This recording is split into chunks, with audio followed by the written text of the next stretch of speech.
Hello, we're going to start our study of 2 Samuel tonight in chapters 1 and 2, which is basically the background to the birth of Samuel and beginning of the problems of Eli and his family. And then in chapter 2 is going to be a psalm of praise by Hannah. So I hope you'll get your Bibles and follow with me. Now there was a certain man from Ramathim Zophim. And of course this is a basic plural form of Ramah, which means height. Many think it means the twin heights. There's several places in the Promised Land called the Ramah or the height. This is a particular one, Zophim. Some think this is from a particular ancestor of Elkanah, and I'm not sure about that. It seems to be a possibility from Suf, and it may be just a clan name like it said. Now, Ramah is the place where Samuel's hometown is going to be. His ministry is going to be focused from there. He's going to be buried there. You see that from 1 Samuel chapter 7, verse 17, 15:34, 16:13, 19:28 through 23, and 25:1, Ramah. It says, the hill country of Ephraim, and his name was Elkanah, the son of Jehoham, and several list of the ancestors here. Now we learn from 1 Chronicles chapter 6, verses 22 through 28, and verses 33 through 38, that he apparently is a Levite. Well, how can it say here that he is an Ephraimite? Well, apparently the Levitical cities, 48 of them we learn from Joshua, were spread out throughout the tribal allocations, and the Levites that lived in those tribal allocations apparently sometimes took on the name of that tribe, though they were still Levites, and that seems to be the ideal here. And he had 2 wives. This was not the norm. Apparently he was a wealthy man. Maybe it was because Hannah was barren and he wanted children that he took the second wife. That's usually the main reason.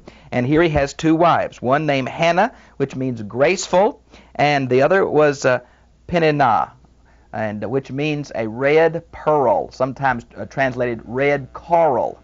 Had children, but Hannah had no children. Now this is a pattern we've seen before. Here is someone who's barren, and they're going to be the one God chooses to show that he's in charge of his world.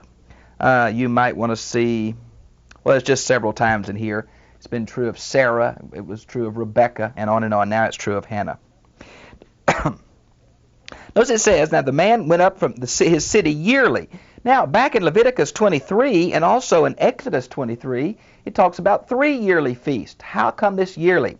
Well, we learned from Judges 19:21 that there was a yearly feast at Shiloh, and apparently this man was doing the best he understood, and he was going up once a year, which shows his devotion to the Lord, to worship and sacrifice to the Lord of hosts. Now, this is Lord Sahabat. It has 4 possible meanings. Some of the ones means it's the captain of the army of heaven, a military term. Matter of fact, some translations translate this the God of battles, or the God of forces, or the Lord of legions. And you might want to see 1 Samuel 17:45 for something to back that up. Second one, it can be used for the host of heaven, meaning the heavenly bodies, the stars, the planets that were sometimes seen to be gods or angels or Elohim. You might want to see Judges 5:20 and Isaiah 40:26. Now, sometimes it's used in the sense of the host of heaven, the angelic host, the God as the leader of the angelic council. And you might want to see Joshua chapter 5, verses 14 and 15. It's often used in a special background to show that God was with his people Israel. And I think that's the ideal here. It means he is with the multitude of Israel, the legion of Israel. And those are the different possibilities. Notice it's at Shiloh. We learned from Joshua 18:1, Joshua 18:31, and Joshua 19:21 that Joshua put the Ark of the Covenant, the tabernacle, at Shiloh and moved it from Gilgal to Shiloh. And this became the central shrine during the period of Joshua and Judges. And apparently 1 Samuel is this part of 1 Samuel. The background is the early part of Judges.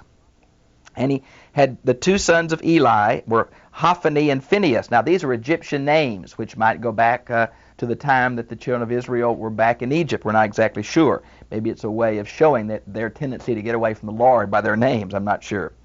Were priests to the Lord there. Apparently this man, like the priesthood was supposed to do, was going to pass through families. Many say these first 2 chapters is not only the birth of Samuel, the last judge, but also showing that the priesthood is going to pass from Eli's family into Zadok's family during the reign of David. And that may be another reason why this background is given like this.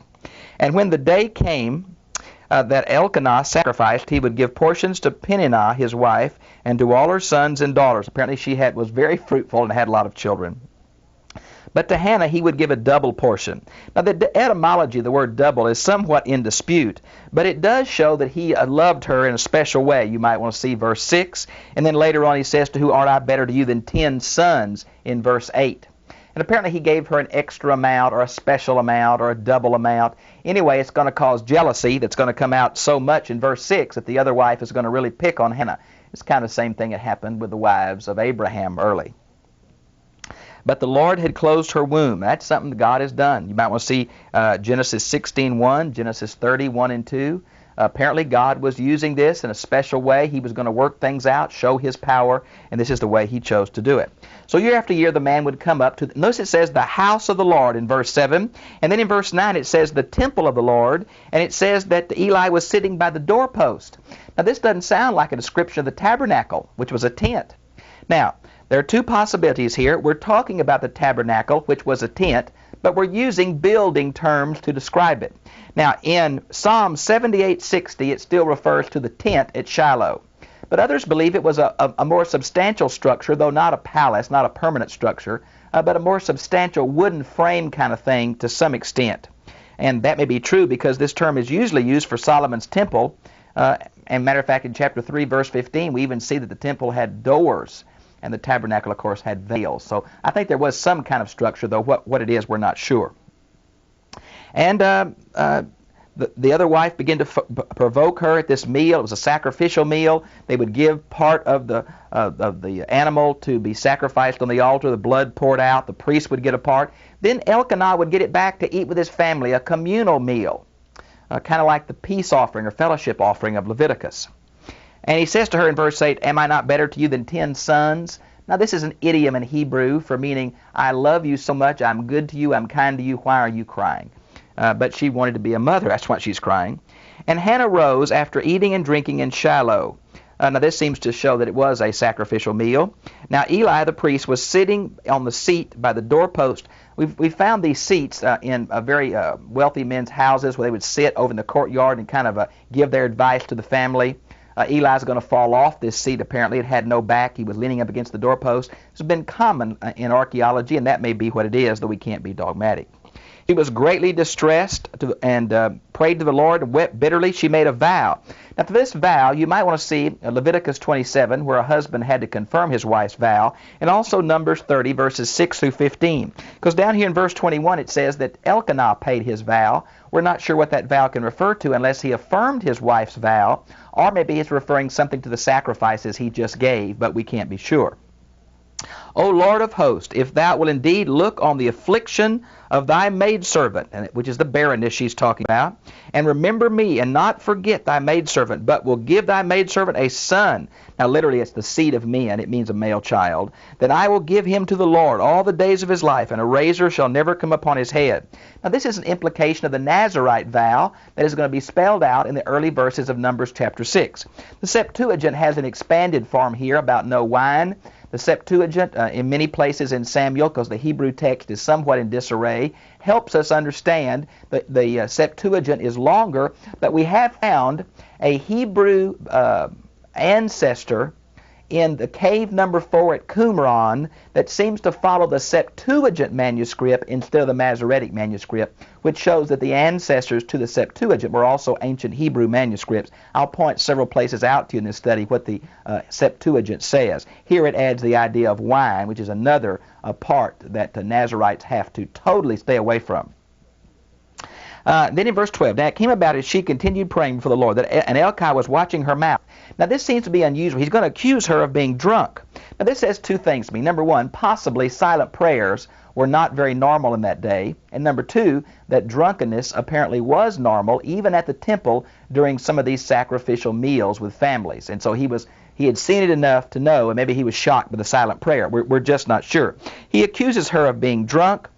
But she says, oh, that's just not true. And in verse 15, she tries to describe what's happening. No, my Lord, I am a woman oppressed in spirit. I have drunk neither wine nor strong drink. Now, strong drink is different kinds of additives to wine to make the alcohol content more. But I have poured out my soul before the Lord. The word here for soul is the word nephesh. Many have said this is a good passage where the idea of the blood poured out at the altar, the Hebrews thought the life was in the blood, but here the nephesh is connected with the blood. As the breath, which is the spirit here, goes out of the body dies. As the blood was poured out, the body dies. And some say we're connecting the nephesh and the blood here because the word poured out. But I'm not sure we can do that. That's pushing it a little hard here. Do not consider your maidservant to be a worthless woman. Now, this is the word Belial. It's used in the Jewish apocryphal literature as a title for Satan. But in the Old Testament, it just seems to me a worthless fellow, someone who is no good. And she's saying, I'm not that. And so it's obvious here that drunkenness among women was condemned, and this is an idea we can see that. Then Eli answered and said, Go in peace, and may the God of Israel grant your petition that you have asked of him. Now the word ask here is going to be a play of this word several times through here, because the word ask is going to be the root of Samuel's name. And she said, Let your maidservant find favor. Now the word Hannah and the word favor is a play on the Hebrew here. In your sight. So the woman went away and ate, and her face was no longer sad. The fact that she went back and ate shows that she believed that God was going to answer her request. She believed the priest had the ability to bless. This is one of the few examples in the Bible of a priest blessing an individual worshiper. But apparently she believed what God was going to do for her, and she went back confident that he would work it out some way. Now, when it says in verse 18, the Septuagint adds this, and she entered the dining hall. Many of us believe that it's quite possible that next to the central sanctuary was a special room for these fellowship meals, and that is seemed to implied here in the Septuagint, which may be a better text, at least in 1 Samuel. Now, then they rose early in the morning, worshipped before the Lord, and returned again to their house at Ramah. And Elkanah had relations with his wife. This is the word he knew his wife, Genesis 4:1. The word know becomes a metaphor of intimate knowledge. And so when it says that Phinehas and Hophni knew not the Lord, it doesn't mean they didn't know about the Lord, didn't know some of the rules, didn't know his names. They didn't have an intimate relationship with him, and that's going to be settled right here as it talks about he knew his wife. And, of course, the Lord remembered her. This same thing is mentioned in Exodus chapter 2, verse 24. Usually you want the Lord to forget because it's the ideal of sins. But to remember your request, remember your need, is the metaphor here to describe how the Lord cared about her. And she conceived and gave birth to a son and named him Samuel. And here's the popular etymology. Because I have asked him of the Lord. Now, really, this is closer to the name Saul. But there's a play on the word here. Literally, Samuel means his name is El. Now, this could mean that Samuel called in the name of the Lord, or the idea could be here that Hannah called in the name of the Lord. I'm not exactly sure which it is. It's kind of a play on the word named, where Saul is the play on the word ask. Now, notice if you would in verse 21 where it says, And the man Elkanah went up with all his household to offer to the Lord yearly sacrifice and pay his vow. I think it's related to Hannah's vow about the boy. Because the next verse says, But Hannah was not want to go up. Why? Because she promised the Lord when she went she would give this boy away. Apparently she wanted to keep him and wean him. Now we know from the ancient world that the nursing was thought to be a way of birth control for some people, and we know they even nursed children 2 or 3 or 4 or 5 or 6 years. Matter of fact, from 2 Maccabees chapter 7, verse 27, we have a 3-year weaning example. So I think Samuel was several years old when Hannah brought him initially. This meant that she had time to train him at home and teach him about the Lord in these early formative years. And Elkanah says, You do whatever you want to, and when he's old enough, you bring him. Now, when she had weaned him, she took him up with her a 3-year-old bull. Now, this 3-year-old bull comes from the Septuagint. The Masoretic text has 3 bulls, but that doesn't fit. It's the age that made it sacrificially acceptable. And here we have other things about flour and a jug of wine, and several things were involved in a sacrifice, so the priest would have more than just meat to eat. And the Septuagint adds a little phrase here at the very end of verse 24. Now mine says, although the child was young. But the literal Masoretic Hebrew text says, although the boy was a boy. Well, that doesn't make much sense. Here's the addition in the Septuagint. And this also been found in cave number 4 of the Qumran scrolls. And the boy was with them, and they brought him before the Lord, and his father killed the sacrifices, as he did year by year before the Lord, and she brought the boy. Now that seems to make much more sense, and I think the Septuagint there probably has a better reading. Now verse 25, they slaughtered the bull. Notice that the man participated in the killing of the animal, and the priest just caught the blood. The sacrifice was a pretty gory thing, and the man who brought it had to skin it and kill it and many other things that we're surprised about. And notice it says, and she said, "O my Lord, as your soul lives." Now this is a play on the name for Yahweh, which is from the Hebrew verb to be. As your soul lives, as the Lord lives. This is a play on that, an oath. I am a woman who stood before you praying to the Lord. And this shows that standing while you sacrifice and praying was the common thing of that day, not kneeling. This is the boy I prayed, and the Lord has given me my petition. I asked, there's that play, of him. So I dedicate him to the Lord as long as he lives. Now, Nazirite vows were limited. This was a permanent. He is dedicated to the Lord. Now, all these are a play on the word asked. Petition, ask, dedicate are all forms of the word ask, which kind of a play on Samuel's name. Now, in chapter 2, I want you to notice this is the praise of Hannah. There is some problems in this because it mentions a king, and there's not a king yet. And some wonder if Hannah wrote all this or if it's a later insertion by a later hand in Hannah's name. I simply don't know. I think it can be explained to be old as Hannah's time, but I'm not sure of that. I don't want to completely disregard all critical scholarship. Some of it helps us. Most of it, I think, is destructive, but it could be this was one far away put back in Hannah's mouth. Then Hannah prayed and said, "My heart exalts in the Lord. My horn is exalted in the Lord." Now, the word horn usually is used for power and might. But there is one place in 1 Chronicles chapter 25:5 where it refers to having children, and that might be the reference here because that fits the context so much better.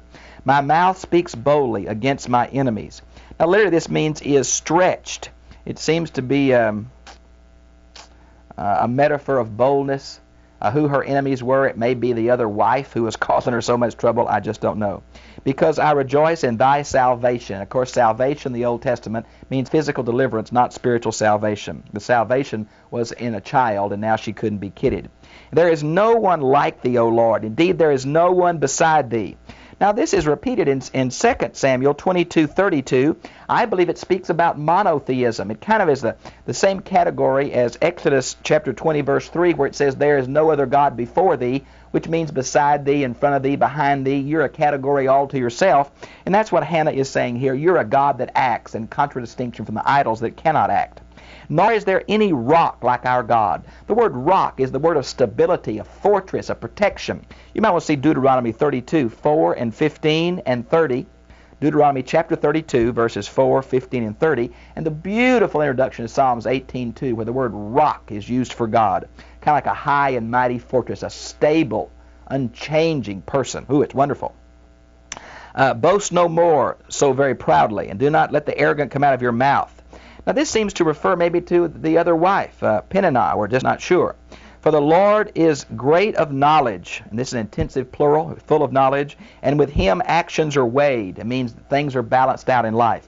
Now, what follows is the reversal of roles. There's a reversal between Hannah and Peninnah. There's also a reversal that God does between the rich and the poor, the arrogant and the humble, and that's what's kind of spoken of through here. And notice somebody being barren is mentioned specifically in the end of verse 5, and it says she has 7 children. Well, we learned from chapter 2, verse 21, she really only has 6, including Samuel. But 7 was the perfect number, and she felt like she had the perfect number of children. It's not meant to be taken literally anyway. And she who has many children languishes. And, of course, I think it's a reference back to women who have more kids but don't trust the Lord. The Lord kills and makes alive. He brings down to Sheol and he raises up. You might want to see chapter 32, verse 39 for kind of another parallel for this. Many have wondered if this is talking about an afterlife. And it's quite possible that it is. But it also may be talking about physical health, that he brings people to the point of sickness and brings them back alive. Some say it even might refer to the idea of having birth. And if it is birth, making one alive, then it refers again to this supernatural birth of Samuel. And in context, you can't tell. Now, Sheol is, of course, the realm of the dead, Hades, and it's a parallel to death, okay? Let's see, notice that God's in control of history is the thrust of verse 8. Matter of fact, the Septuagint of verse 8 even adds this little phrase, granting the vow to the vower. And, of course, that fits the context of Hannah's prayer and vow to God. It makes a lot of sense. God is in control of history. He's going to set things straight. He's going to reverse the roles that evil society gives to men. He keeps the feet of his godly ones in verse 9. What's the idea of that? Well, this is the classical Old Testament passage about God's going to bless those who love him, and he's going to temporally judge those who don't. It's the idea about keeping a man's feet on a straight path, that God's word is a light unto my path, and it's that kind of structure here. It's a classical ancient theology from the Old Testament. Those who contend with the Lord will be scattered among them. He will thunder in the heavens. Now, the word thunder here, he, may be a Ugaritic pronoun or a word for the exalted one, and that may fit the ideal better. Verse 10 really might refer to the idea that God's going to reverse the roles of Eli's house. Now, Eli is an ancestor of the priest Abiathar, and we learned that Abiathar is going to go with one of David's sons, Adonijah, in rebellion. And when he does that, he's finally exiled by Solomon, and another priestly line, Zadok, takes over. And some say that verse 10 is a way of referring to the Eli's descendants cut off, including Abiathar, and the instatement of the Zadokian priesthood in the reign of David. But I'm not sure we can go that far. Notice it says, the Lord will judge the ends of the earth, a universal judge. And the mention of king here, and the mention of his anointed, is quite unusual. There's not a king yet. It may go back to the prophecy in Deuteronomy, or it may speak of the Messiah who was seen as king, the coming one. We're just not really sure about this reference to king here. This is probably the best commentary out on 1 Samuel. It's 1 Samuel by Garden in the Bible Interpretation Series, the Library of Biblical Interpretation, put out by Regency, which is a company of Zondervan. It's probably the best one on 1 and 2 Samuel. Notice it mentions here that Elkanah went home. They left the boy with the priest. Now, verse 12. Now, the sons of Eli were worthless men. Same term, Belial, worthless. You might want to see Deuteronomy 13:13 and Judges 19:22. They did not know the Lord. They knew about the Lord. They just didn't know him in a personal way. That's the problem here.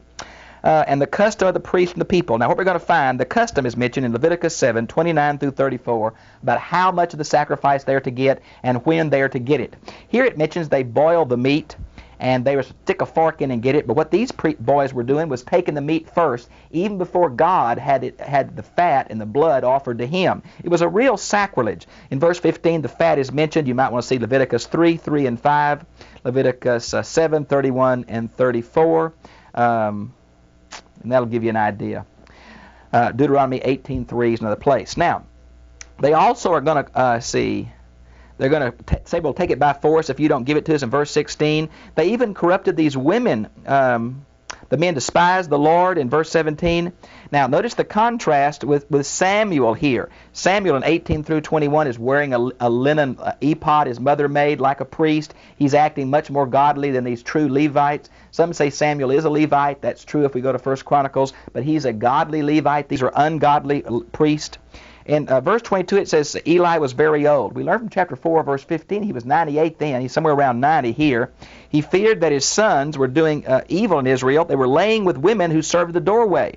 Well, we're not sure about that women served the doorway. It sounds like the cultic prostitutes of Canaan. Some say these women that served in menial tasks is found in Exodus 38:8 and Judges 11:31, and that may be true. Others say that this refers to kind of separation from Baal worship. You might want to see Deuteronomy 23:17. But they were sexually immoral as well as cheating with the sacrifices. Notice verse 25. It's very hard in Hebrew. You ought to look at the different English translations. Is it God will mediate for him? If he sins against God, who will mediate for him? The word God here is Elohim. There are places that Elohim can mean judge. The King James translates this as judge, not as God. And so I think the first phrase refers to a human judge, and the second phrase refers to the Lord, but I'm not sure. No one can intercede. That's the idea of praying for somebody. We know that's what Jesus still does for us from 1 John 2:1. That's what the Holy Spirit will do from John 14:16. And it's an Old Testament sense that God intercedes for his people too.